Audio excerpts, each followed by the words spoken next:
Misterio de fe. Católico. Esto es lo que creemos. Esto es lo que celebramos. Y esto es lo que vivimos. Misterio de fe. Comenzamos. Permítanme gritarlo.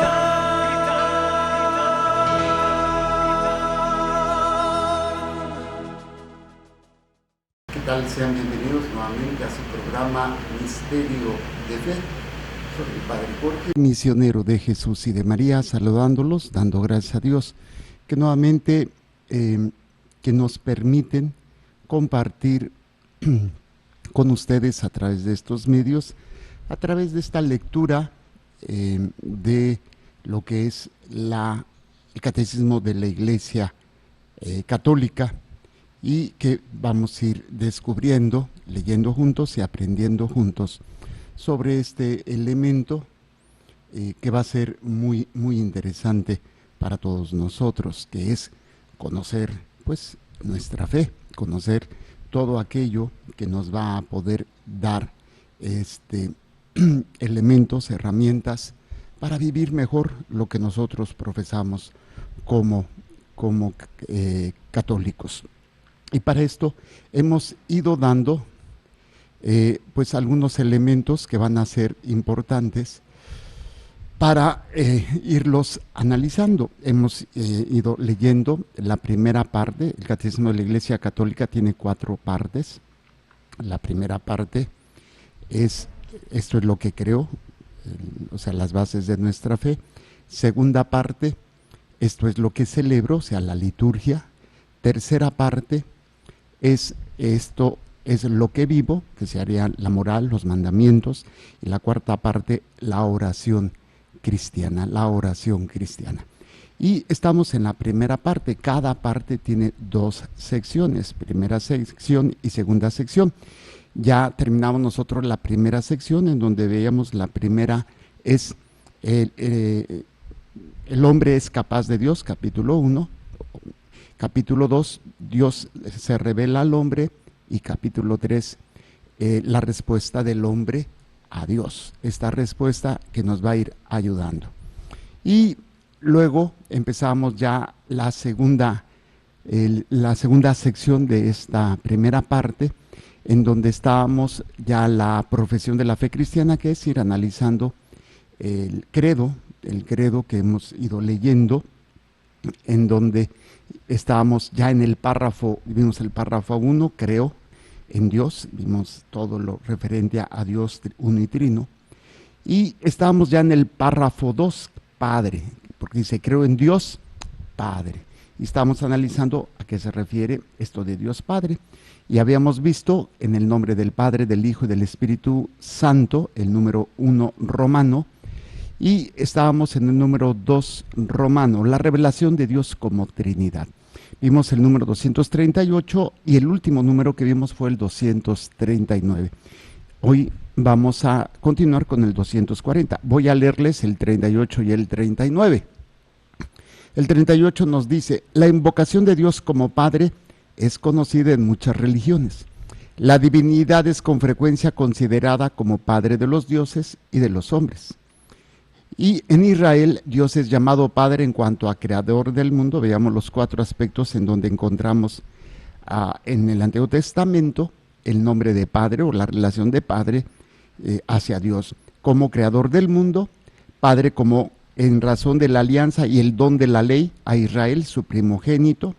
También es llamado Padre del Rey de Israel, y también es llamado Padre de los pobres. Esto fue lo que habíamos visto. El número 239 es lo que vimos sobre la relación de Dios, de la Santísima Trinidad, con la familia, como la imagen y semejanza de Dios. Dice el 239, al designar a Dios con el nombre de Padre, el lenguaje de la fe indica principalmente 2 aspectos: que Dios es origen primero de todo y autoridad trascendente, y que es al mismo tiempo bondad y solicitud amorosa para todos sus hijos.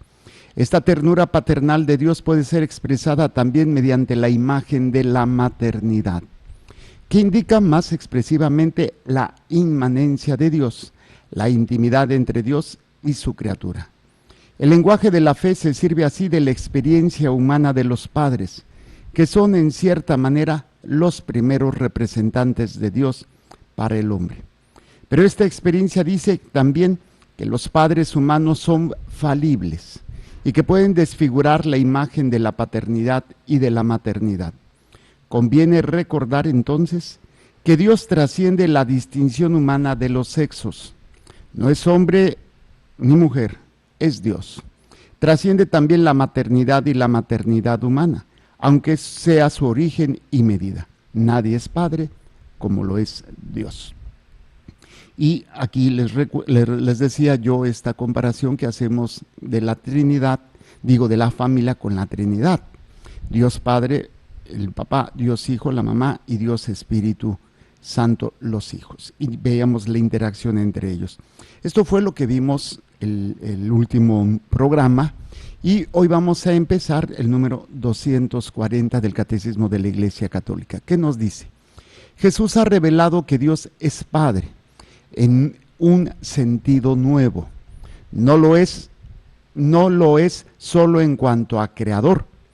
Él es eternamente Padre en relación a su Hijo único, que recíprocamente solo es Hijo en relación a su Padre. Nadie conoce al Hijo sino el Padre, y ni al Padre le conoce nadie sino el Hijo, y aquel a quien el Hijo se lo quiera revelar. Vamos a ver este número. Hemos visto todas las formas que en el Antiguo Testamento se le refería a Dios como Padre, Dios como Creador, Dios como dador de la alianza y de la ley, Dios como Padre, Padre como Creador, Padre como el que da la alianza y el que da la ley, Padre del Rey de Israel y Padre de los pobres. Y luego veamos lo de la Santísima Trinidad, que tiene su imagen en la familia. Pero aquí viene un nuevo concepto, una nueva forma de Padre que solamente en Jesús se puede dar. Es una filiación, una relación realmente de la misma naturaleza, lo decimos, que Jesucristo es de la misma naturaleza del Padre, o sea, es Dios, naturaleza divina. Nosotros somos hijos de Dios, pero no en la naturaleza, sino por adopción. Y todo lo que se refería en el Antiguo Testamento de Padre, pues es por su grandeza, porque es creador, porque cuida a los pobres, pero no hay una relación de ser de la misma naturaleza. Nuestra naturaleza es ser criatura. La naturaleza del Padre y del Hijo, de Dios Padre y Dios Hijo, es divina. Pues es una relación muy diferente que no había existido en la historia de la humanidad, en la historia ni siquiera del Antiguo Testamento, y es en la persona de Jesucristo que viene a darse esta nueva forma de entender a Dios, pero ya de una relación muy íntima que va a tener Jesús con él. Por eso nos dice, Jesús ha revelado que Dios es Padre. Y acuérdense cuando veíamos en esa relación cuál es la primera palabra que enseña a decir la madre a los hijos, papá, y cuál es la primera palabra que enseña, o la primera oración que enseña Jesús, al menos que se menciona, que le dicen sus apóstoles, Maestro, enséñanos a orar. Y la primera oración que les enseña Jesús es el Padre nuestro que estás en el cielo. Jesús nos lleva al Padre y nos dice que Él es nuestro Padre en relación de Él, en relación a Él. Somos en función de Él, hijos de Dios en función de lo que Él nos ha ganado. Hagan de cuenta como que Jesús fue a adoptarnos, hizo las actas de adopción con su sacrificio, con todo lo que Él nos ha ganado, ser en Él hijos de Dios, o ser en Él el Hijo único de Dios, porque solamente hay uno, pero nosotros nos injertamos, nosotros somos en Él. Claro, tendríamos que vivir de acuerdo al plan que Él nos ha propuesto. Dice, Jesús ha revelado que Dios es Padre en un sentido nuevo, por eso ya no es el sentido del Antiguo Testamento, en un sentido de que Dios es mi Padre porque yo soy el Rey de Israel. Y cuando decía que Israel es su primogénito, no porque viniera directamente de Dios en cuanto a naturaleza, sino en cuanto a creación, a criatura y en cuanto a formación, porque Dios fue el que formó al pueblo de Israel. Ahí viene esa paternidad. Lo podríamos comparar como cuando pues una persona adopta a un niño, ¿no? No es su hijo en la sangre, pero lo ve.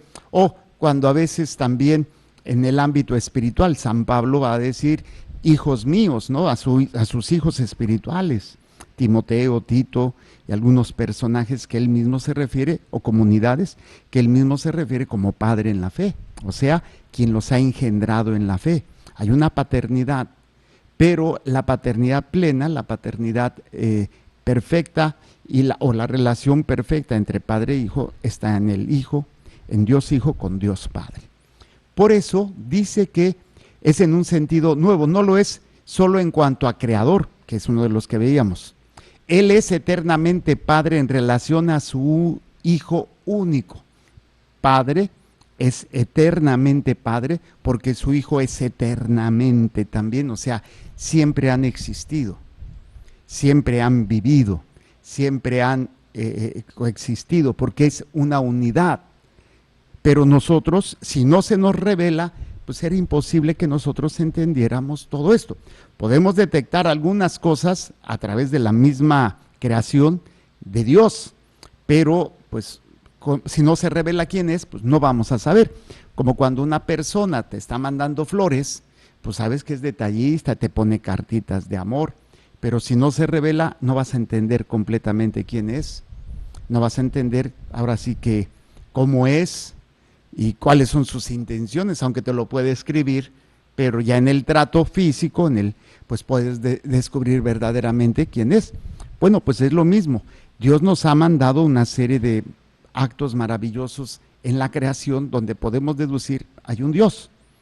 Muchas cosas se pueden deducir de Dios, pero no detalles o profundidades como ahora hemos ido conociendo gracias a la revelación en el Antiguo Testamento y más a la revelación en el Nuevo Testamento. Hay una plenitud, hay algo más profundo. Él es eternamente Padre en relación a su Hijo único, que recíprocamente solo es Hijo en relación a su Padre. O sea, el Padre es, hay una revista infantil, bueno, no infantil, de caricaturas, con humor político a veces, muy interesante, Mafalda. Y hay una que se me quedó muy chiquito, muy grabado desde chico, esa caricatura donde la mamá de Mafalda está reclamándole, le está regañando y le dice, y no se te olvide que soy tu madre. Y Mafalda le dice, pues yo soy tu hija y nos graduamos el mismo día.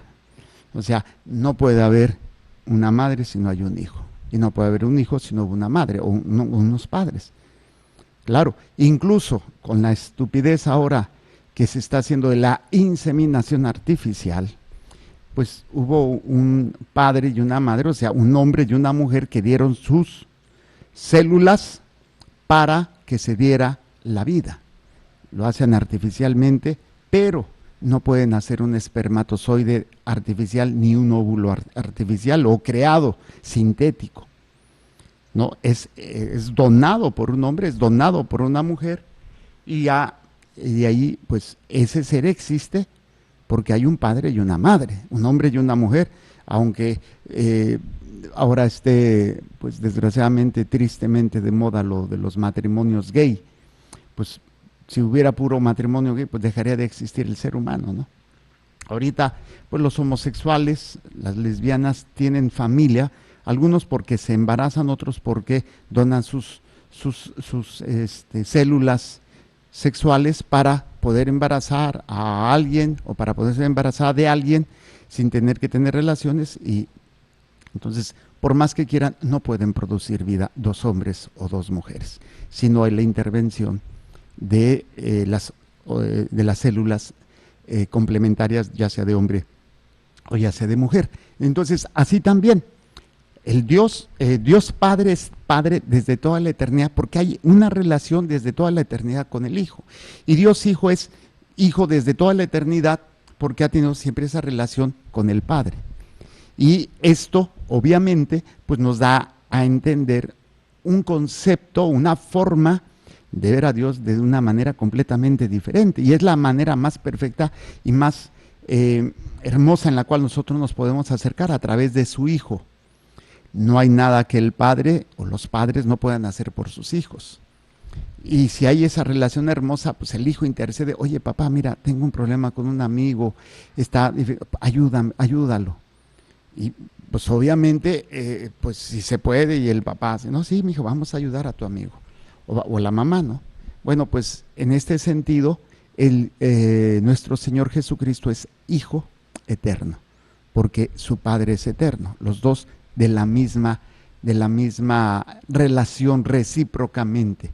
Solo es Hijo en relación al Padre. No puede existir Dios Padre si no hubiera un Dios Hijo, y no podría existir un Dios Hijo si no hubiera un Dios Padre, en pocas palabras. Y por eso nos manda Mateo 11:27. Mateo 11:27, que dice así: todo me ha sido entregado por mi Padre, y nadie conoce al Hijo sino el Padre, y ni al Padre le conoce nadie sino el Hijo. O sea, esta relación íntima del Padre y del Hijo les permite o les da esa unidad. Nadie conoce mejor al Padre que el Hijo, y el Hijo al Padre.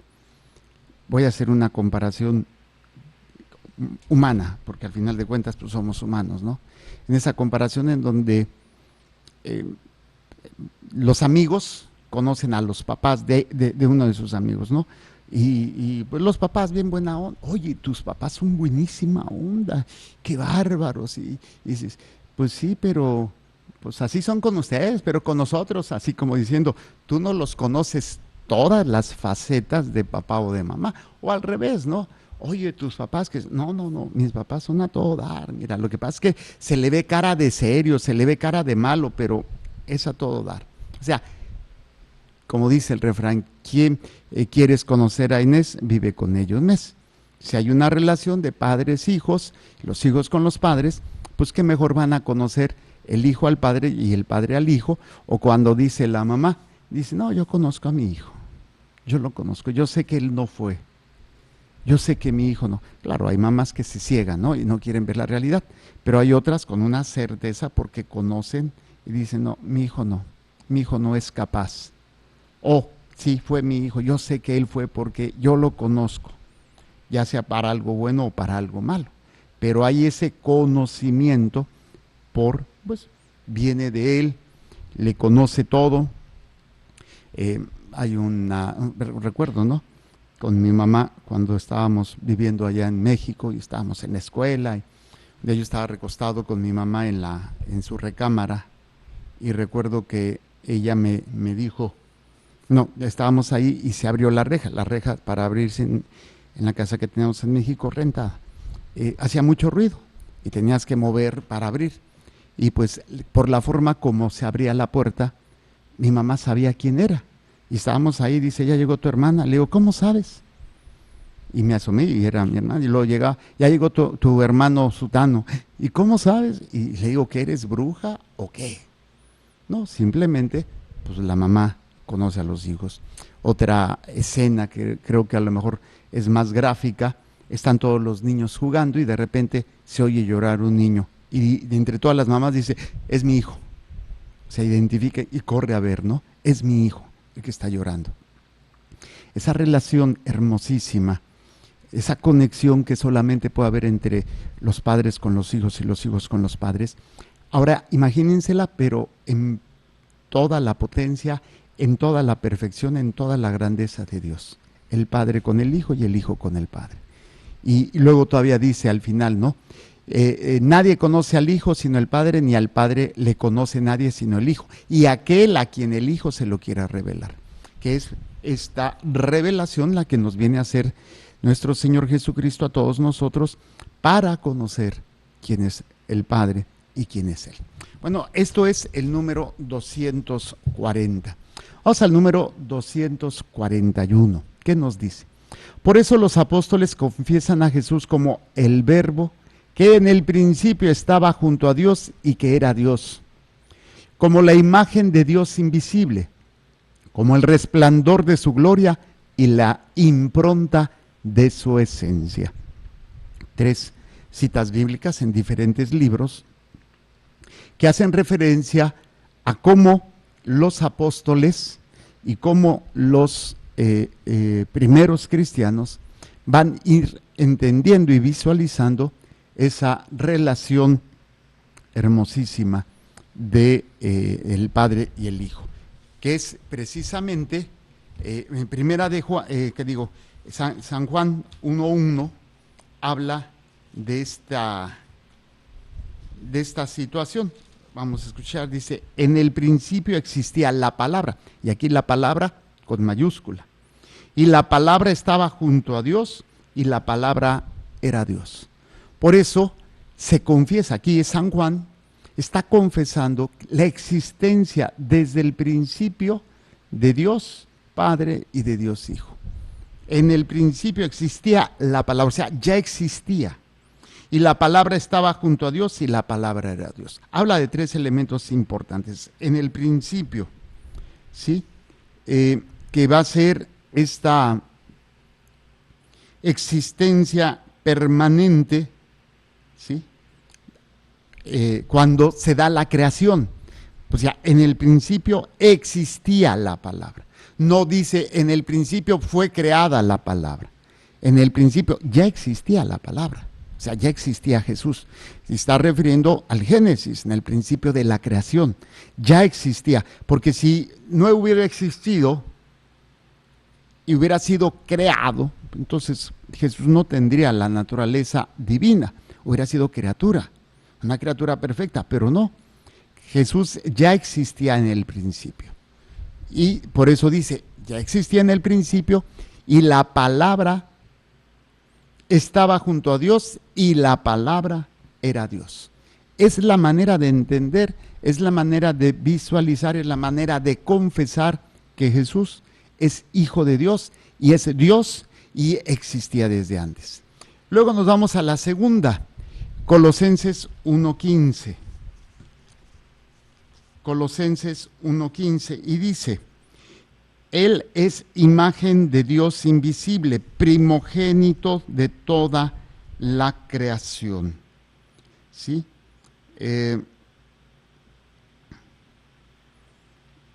Sí, el primogénito de toda la creación.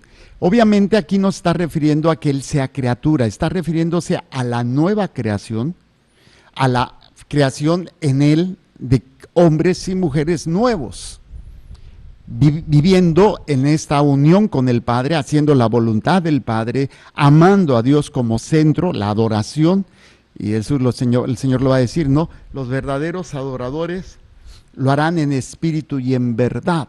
Bueno, es en esta nueva creación que es lo que va a manifestar, lo que significa que Él es la impronta, ¿sí? Es la imagen de Dios invisible.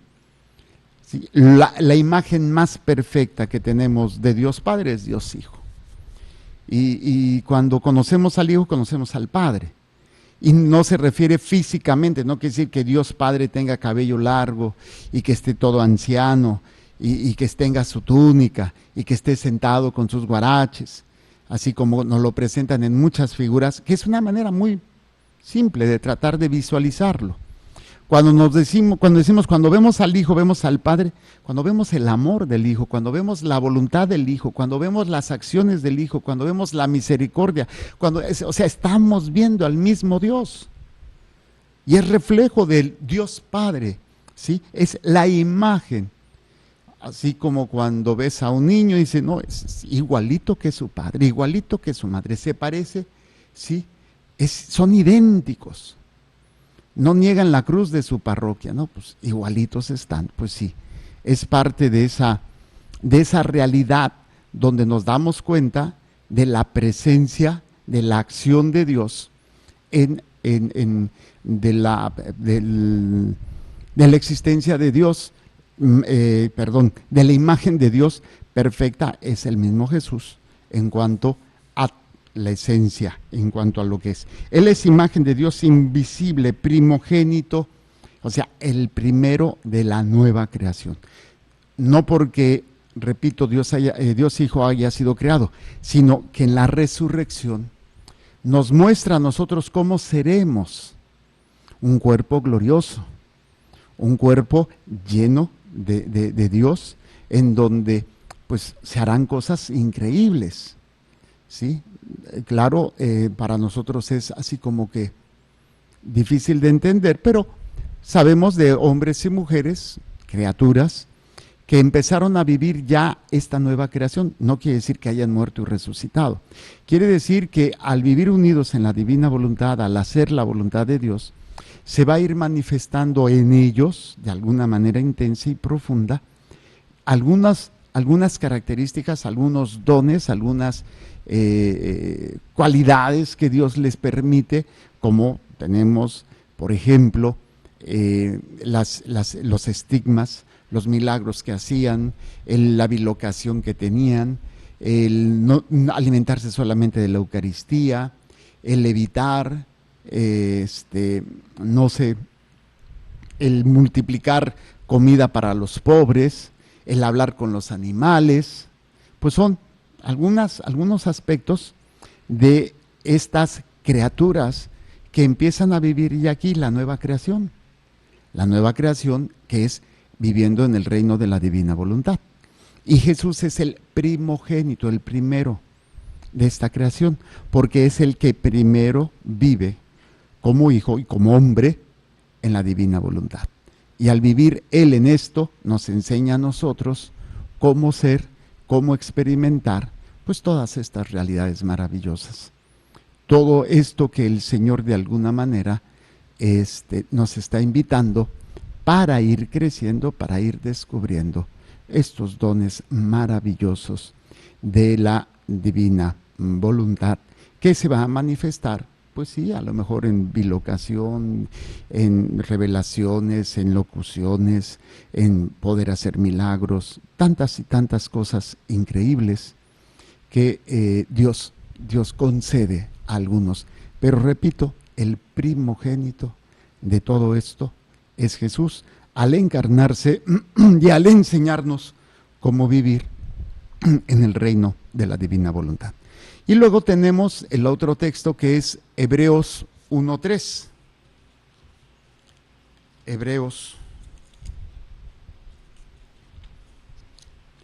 la carta a los Hebreos 1:3. Dice así: el cual, siendo resplandor de su gloria e impronta de su sustancia, y el que sostiene todo con su palabra poderosa, llevada a cabo la purificación de los pecados, se sentó a la diestra de la majestad en las alturas. Sí, resplandor de su gloria e impronta de su esencia. ¿A qué se refiere esto? Es Hebreos 1:3. Se está refiriendo, sí, está la nota al pie de página, dice que el Hijo es el resplandor o reflejo de la gloria luminosa, ¿sí? Y es la imagen, su esencia como la exacta impronta que deja un sello, como si se queda el sello del amor, se queda el sello de la misericordia, se queda el sello del poder de Dios en Jesús. O sea, obviamente en Jesús no se ve todo, porque recuerden que Él se anonadó, se rebajó. Lo va a decir San Pablo. Jesús, siendo Dios, no consideró aferrarse a sus prerrogativas divinas, sino al contrario, se anonadó, se abajó, se agachó para tomar la condición de esclavo, para ser uno como nosotros, semejante en todo a nosotros, menos en el pecado. Entonces, por eso les costaba trabajo a los escribas, a los fariseos, a los doctores de la ley, a los sacerdotes y al pueblo, ver en Jesús a Dios, porque pues tenían esa concepción de que a Dios no se le podía ni ver de frente. Y pues Jesús, con un cuerpo humano, se hace igual a Dios. Entonces era una crisis existencial muy fuerte para los sumos sacerdotes, Y por eso cuando está en el juicio, el sumo sacerdote le pregunta, te conjuro, en nombre de Dios vivo, que me digas si tú eres el Mesías, el Hijo de Dios. Yo soy, pues dice, se rasgó las vestiduras, dice, esto es una blasfemia. Para nosotros dice, ay, qué malo, ¿cómo no lo reconoce? No, pero hay que entender también la cuestión de que, pues, cómo en una criatura podría contenerse toda la grandeza de un Dios creador, de un Dios poderoso, de un Dios libertador, de un Dios que ha destruido, que ha hecho, que ha deshecho. Y en una criatura, bueno, al menos sabemos que no es criatura, pero ellos lo veían así nada más, pues por eso es una impronta de lo que es un reflejo de la gloria de Dios, que no lo vamos a entender hasta que Jesús nos resucita. Y es cuando se va a ver parte de la grandeza de Dios, porque ni siquiera los ojos de los apóstoles podían visualizar ni podrían entender toda la grandeza de Dios. Solamente lo que se les permitió ver fue un cuerpo glorioso. Y podríamos decir que esa es la impronta, que esa es la imagen de su gloria, impronta de su sustancia. Pero pues también era limitada en el sentido de que el ojo humano no podría ver más allá de esta realidad. Por eso es interesante entender cómo los apóstoles, cómo las primeras comunidades van a confesar a Jesús como el Verbo, que en el principio estaba con Dios y era Dios, como la imagen de Dios invisible y como el resplandor de su gloria y la impronta de su esencia. Número 242. Después de ellos, siguiendo la tradición apostólica, la Iglesia confesó en el año 325, en el primer concilio ecuménico de Nicea, que el Hijo es consubstancial al Padre, símbolo niceno. Es decir, un solo Dios con Él. El segundo concilio ecuménico, reunido en Constantinopla en el año 381, conservó esta expresión en su formulación del credo de Nicea y confesó al Hijo único de Dios, nacido del Padre antes de todos los siglos, luz de luz, Dios verdadero, de Dios verdadero, engendrado, no creado, consubstancial al Padre. Perdón. Aquí se está refiriendo a los dos credos, que es el mismo, ¿no? El credo corto o el credo largo. El credo corto de los apóstoles o el credo largo del credo niceno-constantinopolitano. Y aquí habla precisamente, cuando hablamos de este credo, ahorita se los leo para que quede más claro. Ahorita permítanme. Acá está. En el credo decimos así, en el credo corto de los apóstoles: creo en Jesucristo, su único Hijo, nuestro Señor. Pero ya esto viene desde los apóstoles, pero ya en los concilios de Nicea y Constantinopla se va a agregar: creo en un solo Señor Jesucristo, Hijo único de Dios, nacido del Padre antes de todos los siglos, Dios de Dios, luz de luz, Dios verdadero de Dios verdadero, engendrado, no creado, de la misma naturaleza del Padre, por quien todo fue hecho. ¿Sí? O sea, vemos aquí cómo se va a dar esta acción de la creación del mundo, pero Jesús no fue creado, sino engendrado. O sea, se hace presente, viene del Padre, ¿sí? Y va a ser precisamente desde esta acción es que se va a manifestar. Cuando hablamos de engendrar, ¿sí? Que viene del latín ingenere, significa hacer nacer o crear.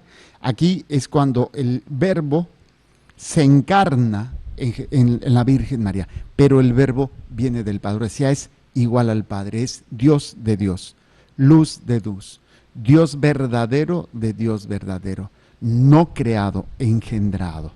O sea, fue hecho que naciera de la Virgen, pero no que fuera creado por Dios. Y esto estamos viendo entonces cómo Jesús nos revela esto de que Dios es Padre y que Él también es Dios. Luego, los apóstoles nos hacen referencia a cómo ven a Jesús en relación al Padre. Y ya la iglesia primitiva, en los concilios, que es la reunión de los obispos de aquel tiempo, se reúnen en el siglo IV, en el año 325 en Nicea, y en el año 381 en Constantinopla. Por eso se le llama al credo niceno-constantinopolitano, de los dos primeros concilios ecuménicos. ¿Sí? Cuando dicen el concilio de Nicea que el Hijo es consubstancial al Padre, y luego, o sea, que es uno con Dios, es un solo Dios con Él. No hay, o sea, tienen la misma sustancia, no puede haber varios dioses, porque serían personas o realidades diferentes. No, es un solo Dios, y el Padre y el Hijo de la misma naturaleza, de la misma sustancia. Es un solo Dios. Entonces el Padre es Dios y el Hijo es Dios. Dice, el segundo concilio ecuménico reunido en Constantinopla conserva esta expresión en su formulación del credo de Nicea y confesó además al Hijo único de Dios. Solamente un solo Hijo de Dios, nacido de Dios, viene de Dios y es Dios. Nacido del Padre antes de todos los siglos. O sea, de la misma naturaleza. Luz de luz, Dios verdadero de Dios verdadero, engendrado, no creado, consubstancial al Padre. Ahora, esto es como el Padre es revelado por el Hijo. Esto, todo lo que hemos estado viendo, es esta acción del Padre revelado por el Hijo, que Jesús cómo lo revela y cómo se lo pasa a los apóstoles, y cómo los apóstoles es proclamado y es enseñado por la iglesia primitiva.